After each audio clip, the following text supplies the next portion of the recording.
네,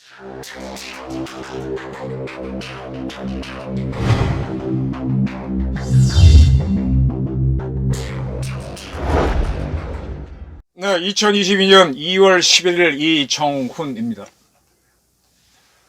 네, 오늘의 제목은 갑툭튀와 좌숙우두입니다. 좌숙우두. 사자성어라고 할까, 팔자성어로 할까, 이런 한자가 있습니다. 좌숙우두 앙천대소. 살물자, 살물숙, 소우자, 머리두. 우러러벌보 앙, 하늘천, 큰대자, 우술소. 네. 이게 뭔지는 차츰 설명해 드리겠습니다. 지난 2월 9일 중앙일보의 인터뷰에서 윤석열 씨가 한동훈 검사장을 서울중앙지검장에 쓸 수 있느냐라는 질의, 그런 우회적인 질의에 대해서 내가 그를 중용하겠다는 얘기가 아니다. 검찰 인사가 정상화되면 굉장히 유능하고 워낙 경쟁력이 있는 사람들이기 때문에 시스템에 따라 각자 다 중요한 자리에 갈 거라고 판단된다. 그래서 죄 짓지 않은 사람들이 왜 A는 한을 가리키죠. 검사장을 두려워하냐. 불법을 저질렀으면 상응하는 책임을 져야 한다. 그렇게 얘기했고, 검찰 공화국 같은 소리 하지도 마라. 검찰총장을 수사도 못하게 직무 배제하고 총장을 무슨 파출소 수사관만도 못하게 짓밟은 사람이 누구냐. 구체적으로는 추미애, 박범계, 원초적으로는 문재인이죠. 대통령이나 법무부 장관이 눈만 한번 바로 뜨면 밟히는 데가 검찰인데, 눈만 찡긋해도 김학이 불법 수사하게 하고 온갖 짓을 다 했죠. 민주당 정권 사람들은 검찰공화국이란 말을 입에 담을 자격이 없다. 이렇게 얘기했고, 집권하면은 문재인 정부 초기처럼 적폐 수사를 할 것이냐라는 질문에는 문재인 정부 초기에 했던 것이 문 대통령 지령을 받아서 한 보복이냐? 아니지 않느냐? 저더러 권력 남용죄를 남용했다고 하는 사람도 있지만 그때 이 양반이 서울중앙지검장 했으니까 공직자에 대해 그것도 반헌법적인 인권 침해 부분에 대해서만 적용했다. 원칙대로 한 거다. 그러니까 문정권에서 불법과 비리를 저지른 사람들도 법에 따라 상응하는 처벌을 시스템에 따라 받는 거지 누가 누구를 보복하냐. 그러면 자기 정부 때 한 거는 헌법 원칙에 따라서 한 거고 다음 정부가 비리와 불법에 대해서 수사하면 보복이냐? 이런 얘기를 했습니다. 대장동 게이트에 대해서는 특검과 반칙, 부패가 진동하는 사건이다. 권한을 가진 사람, 의사결정을 할 수 있는 사람이 성남시장 이재명인데 그 밑에 도시개발공사의 기획본부장에 불과한 사람이 모든 것을 책임을 지고 했고 1조 가까운 이익을 김만배 일당에 넘겨주는데 유동규가 다 했다? 유동규가 뭔데 다 하느냐? 이렇게 상당히 격앙된 이야기도 했습니다. 김만배가 이재명 후보 공직선거법 사건 무죄를 만드는데 결정적인 역할을 한 권수일 전 대법관에게 로비했다는 의혹이 매우 높은 사람이다. 네, 이런 얘기를 했네요. 검찰을 얘기했습니다. 이런 등등을 이야기했습니다. 그리고 그날 또 무슨 얘기를 했는가 하면은 그 부동산 정책에 대해서 이 문재인 정권이 부동산 사법을 만들어서 지금 완전히 뭐 세금을 엄청 거두고 사람들은 다 죽게 만들어놨는데 주택 세금 세제 정책이다. 문재인 정부가 가장 실패한 부분에 대해 즉각적으로 신속히 제도를 개선해 나가야 한다라 그랬고, 그 다음에 이제 남북 문제에 대해서는 김대중 정권의 햇볕 쬐길 장치는 전혀 문제가 없다. 그러나 햇볕 정책과 함께 균형 잡힌 글로벌 외교를 해오면서 북한 비핵화 문제를 풀고 한반도의 지속 가능한 평화를 모색해야 하는데 이 정부는 그러한 균형 감각을 상실했다. 일방적인 굴종과 편집증으로 외교가 실종됐다라고 했습니다. 이러한 일이 있고 난 바로 그 다음날 서울행정법원 행정 5부가 3년 만에 납세자연맹에서 제기했던 문재인 대통령과 그 가족의 특수활동비 공개하라는 소송에 대해서 일부 승소 판결을 냈습니다. 3년 만에 임기가 끝나가니까 내려줬습니다. 청와대 비서실의 특수활동비는 지출 내용을 일자와 금액, 수령자, 방법 등등에 다 공개해라. 단 뭐 안보와 외교에 관한 것만 제외하고. 따라서 장차관 워크숍을 한다면서 장차관들한테 제공했던 도시락 가격, 김정숙 여사가 어떻게 의전을 받았는지 다 공개해야 된다 그랬습니다. 상당히 문재인 정부가 쫄리게 됐습니다. 우선 윤석열 씨가 중앙일보 인터뷰에서 또 기타 발언에서 저런 이야기를 하고 했을 때 민주당 정권 청와대 사람들은 문재인 대통령이 매우 부적절하고 불쾌하다 뭐 그렇게 얘기했다고 하더니 그 다음날 열흘 10일 날은 문 대통령이 강력한 분노를 표한다라고 했다. 공개적으로 대답하라는 표현을 써가면서 윤석열 후보를 비판했다. 또다시 이제 문재인 사람들, 이 사람들이 문재인 대통령을 아바타로 앞세워서 대통령이니까 무릎 꿇어 하는 식으로 문재인 대통령도 겁을 좀 냈겠죠. 이렇게 겁주고 나오기 시작했습니다. 이제 별소리가 다 나오죠. 선거 전략이라면 저열하고 소신이라면 위험하다. 윤석열 발언을 그렇게 얘기했고요. 깨끗하게 사과하면 될 일이다라고 협박도 했습니다. 근데 문재인 씨는요, 2017년 5월 달에 대통령 선거에 당선됐는데 그 직전에 선거운동할 때 적폐청산을 당시에는 공약으로 내걸었고 법의 신권을 받아야 된다고 계속 떠들었습니다. 근데 남이 당신에 대해서 얘기하는 걸 왜 못 참냐 이거예요. 웃기죠? 그 문 대통령이 또 발끈한 게 또 하나가 있습니다. 뭐냐? 이건 2월 10일 연합뉴스하고 외신들하고 같이 공동 인터뷰를 서면으로 한 건데 이거 9일날 했겠죠. 그러니까 이 양반이 9일날 윤석열 씨가 문재인의 대북 정책을 비판했잖아요. 근데 그런 비판을 하는 날 그런 엉뚱한 소리를 외신들과 하고 있었던 겁니다. 뭔 소리를 했느냐 하면요. 외신들과 서면 인터뷰에서 대화 의지만 있다면 화상이든 대면이든 뭐든지 하자. 북한이 원하는 방식으로 해주겠다. 그런 얘기를 했고요. 그러니까 어떻게 하든 뭐 하자는 겁니다. 예. 선결 조건이 없다. 뭐 그렇게까지 했고 북한이 이제 지난 1월 달에 미사일을 많이 쐈는데 그럼에도 톱다운 방식으로 한번 하자. 너하고 나하고 맞짱 떠서 딱 둘이 하자. 그런 얘기입니다. 그래 놓고 나서는 나에게 주어진 시간이 얼마 없다. 그죠? 5월 9일인가 신 대통령 취임하니까 얼마 안 남았죠. 뭐 그런 얘기를 했습니다. 그런 얘기를 하는 날 윤석열 씨는 문재인의 대북 정책을 비판했으니 뭐 대로 했다는 표현들이 나오는 거죠. 이 회담에서 문 대통령은 종전선언에 대해서 횡설수설했습니다. 한미 간에는 북한이 제시할 문항까지 의견 일치를 이룬 상태다. 중국도 종전선언을 지지하고 있다. 이거를 뻥이라 그럽니다. 그래 네가 한다니까 오케이 알았어 그러는 겁니다. 네, 이게 뭐 합의서가 있습니까? 뭐가 있습니까? 이거 하려면 해. 대신에 우리는 뒤에서 방해할게. 그런 겁니다. 그리고 이 서면 인터뷰에서 참 헛소리를 하셨는데 하노이 노딜에 대해서 하노이 회담에서 빅딜이 성사됐다면 좋았겠지만 그것이 어려웠다면 단계적으로 접근하는 스몰딜을 모색할 필요가 있었다고 생각한다. 이런 소리를 했는데 이 하노이 때 크게 이루어지는 줄 알고 김정은이는 기차를 타고 폼내면서 갔고요. 문재인 대통령은 뭐가 날라올 줄 알고 청와대에서 대기하고 있었습니다. 근데 그때 이미 아베 일본 총리하고 트럼프는 노벨 평화상을 툭툭 던지면서 김정은을 꼬셔갖고 엿먹이를 대공작을 만들고 있었죠. 이거는 문재인 정권이 국정원 직원들을 풀어서 트럼프한테 노벨 평화상을 주자. 그렇게 하면 미국이 북한이 원하는 대로 합의해 줄 것이다. 하노이 회담에서. 그런 공작을 펼치는 거를 역이용했던 겁니다. 그때 보게 되면은 트럼프는 내 친구 아베가 나를 노벨 평화상 수상자로 추천했다. 그리고 아베도 나도 했다. 이렇게 공개적으로 기자한테 밝혀서 외신이 tas어요. 그러니까 문재인은 되는 줄 알고 기대했다가 노딜이 나오니까 그날 매우 실망했다는 그런 반응을 보이죠. 네. 그래놓고 이렇게 자기가 세상을 몰랐다는 소리는 못하고 딴소리 하고 있습니다.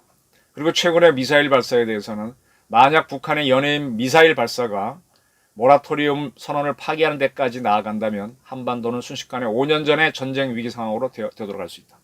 그러니까 이 사람이 겁쟁이에요. 참 겁쟁이에요. 평화를 원하거든 전쟁에 대비하라 그러는데 평화를 위해서 설설 기자는 겁니다. 맨날 뭐 싸우지 않은 겁니까? 이러면서 우리 꿀먹해야 된다는 그 당당한 논리를 펼치는 거죠. 당당한 게 아니라 자기가 약하다는 걸 이렇게 펼치는 겁니다. 그 노선을 이재명 씨가 좀 따라가고 있죠. 최근 남북 문제를 간단히 전달해 드릴게요.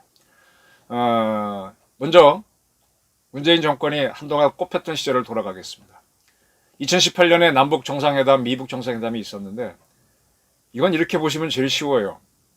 그때 이제 북한이 신년사에서 갑자기 유화 제스처를 하고 김여정을 평창에 보내갖고 짝짝꿍 판을 만들어줍니다. 그리고 이제 우리 정의용 안보실장이 평양에 갔다 와서 뭐 북한이 체제 보장을 해주게 되면 핵 포기할 용의가 있다라고 밝혔다고 하고, 또 미국에 쫓아가서 백악관에서 북한이 조건으로 내건 체제 보장은 빼고 비핵화할 의지가 있다라고 밝혀서 미국이 서로 만나게 하는 단초를 열어주죠. 이러한 때인 18년 4월 20일 김정은은 조선노동당 중앙위원회 제7기 제3차 전원회의에서 핵무기 병기화 완결이 검증된 조건에서 이제는 우리에게 그 어떤 핵시험과 중장거리 대륙간 탄도로켓 시험 발사도 필요 없게 되었다라고 말합니다. 이제 뭔가 하면 핵무기를 병기화하는 거, 핵무기 실전 배치가 완결이 검증되었다는 조건 하에서, 완증됐다는 뜻이죠. 이제는 더 이상 핵실험을 안 하겠고 중거리 탄도미사일, 대륙간 탄도미사일 시험 발사도 하지 않겠다라고 밝혔습니다. 이게 바로 모라토리엄입니다. 미사일 발사를 안 하겠다, 모라토리엄. 핵시험 안 하겠다, 모라토리엄. 이런 김정은의 이야기는 그 당시 유엔 안보리에서 여러 차례 북한이 미사일을 쏘고 할 때마다 북한에 대한 결의안을 발표한 것과 맥이 같죠. 그러니까 유엔 안보리 얘기를 듣는 거가 되니까 바로 4월 27일 날 우리 문재인 씨가 판문점에서 김정은하고 만나갖고 도보다리에서 뭐 온갖 쇼를 하면서 뭐 어린아이가 부르는 노래도 듣고 아주 유화적인, 그리고 탁현민 씨가 아주 열연한 환상적인 남북 정상회담이 열렸습니다. 그리고 6월 8일인가는 미국도 싱가포르에서 미북 정상회담을 가졌고요. 그리고 9월 18일에는 문재인 씨가 평양을 가서 또 정상회담을 갖고 9.19 군사 합의, 우리의 군사력을 크게 위축시키는 그런 합의까지 해주고 덜러옵니다. 그게 18년에 있었던 일입니다. 자, 건너뛰겠습니다. 지난 1월 달에 북한이 월별로는 최다인 7번 미사일을 발사했습니다. 그 중에 1월 30일 쏜 거는 중거리 탄도인 화성 12형입니다. 그러면 2018년 4월 20날 김정은이 했던 모라토리엄을 북한은 깬 겁니다. 이 발사 다음날 북한은 검수사격을 했다고 주장했습니다. 검수사격은 뭔가 하면은 전투 태세 검열이라고 할까요? 이미 실전 배치된 중장거리 미사일 중에서 하나 딱 뽑아서 쏴봐 하고 제대로 날아가는지 검사하는 겁니다. 정확하게 날아갔다고 주장했죠. 때문에 이날 문재인 대통령도 놀라서 아주 오랜만에 전원 국가안전보장회를 열었습니다. 그리고 북한의 발사는 모라토리엄 선언을 파기하는 근처까지 다가간 것이다 하고 이야기했습니다. 이러한 문 대통령이 2월 10일 나온 연합뉴스 등과의 인터뷰에서는 만약 북한이 연이은 미사일 발사가 모라토리엄 선언을 파기하는 데까지 나아간다면 한반도는 순식간에 5년 전의 전쟁 위기 상황으로 되돌아갈 수 있다. 이런 헛소리로 바뀌게 되는 겁니다. 자, 이런 상황이 바뀌면 누가 막아야 되느냐? 문재인 당신이 책임지고 막아야 되는데 전쟁 위기 상황으로 되돌아갈 수 있다라고 우리 대국민, 대독자 위협을, 협박을 합니다. 이런 사람이 대통령하는 게 여러분 좋습니까? 저는 제 못된 버릇이 있어서 제가 실력 없다고 인정하는 사람은 참 뭐 별 몇 개를 달고 와도 사람으로 안 보는 버릇이 있는데 저는 그렇습니다. 북한은요, 이제 2019년 2월 하노이 노딜을 했죠. 근데 그때 왜 노딜이 됐는가 하면은 자기네 핵시설을 파기하는데 영변 연구소 시설은 너무 오래돼서 다 이미 가동도 안 하고 쓰레기예요. 철거해야 되는 건데 그런 거 폐기하겠다 그랬어요. 가동 중인 건 안 하고. 그러니까 트럼프가 요거 말고 요거 못해? 그럼 너딜 이렇게 된 겁니다. 한 방 먹었죠. 문재인도 한 방 먹고.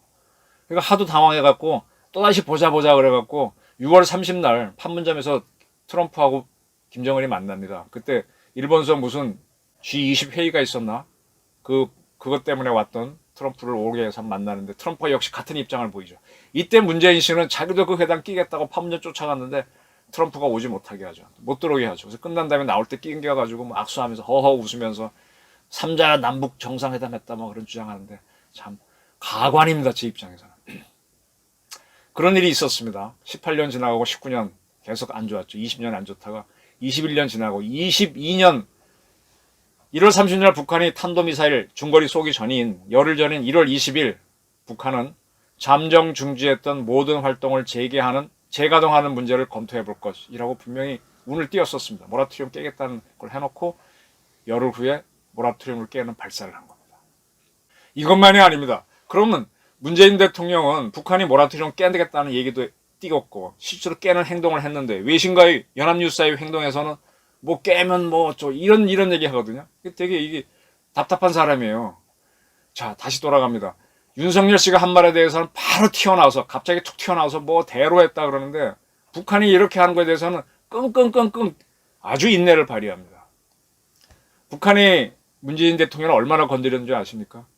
2019년 8월 15일 날 문 대통령이 광복절 기념사에서 뭐 북한과 뭐 하자라는 제의를 했었습니다. 바로 다음날 북한 조평통 대변인은 이런 얘기를 합니다. 문재인 대통령의 경축사는 광복절과는 인연이 없는 망발을 늘어놓은 것. 우리는 한국 당국자들과 더 이상 할 말도 없으며 다시 마주 앉을 생각도 없다. 네. 근데 문재인 대통령은 지금도 뭐 무조건 회담하자, 화상도 좋다 이런 소리를 하고 있죠. 그리고 그 유명한 말을 합니다. 한국 당국자의 말대로라면 저들이 대화 분위기를 유지하고 남북협력을 통한 평화경제를 건설하며 한반도 평화체제를 구축하기 위해 노력하고 있다는 소리인데 삶은 소대가리도 앙천대소할 노릇이다. 그랬습니다. 삶은 소대가리, 앙천대소. 삶은 소대가리 가만히 보면 웃는 얼굴이죠. 인상 찡그리는 소대가리는 제사에 안 올립니다. 제사상에 안 올립니다.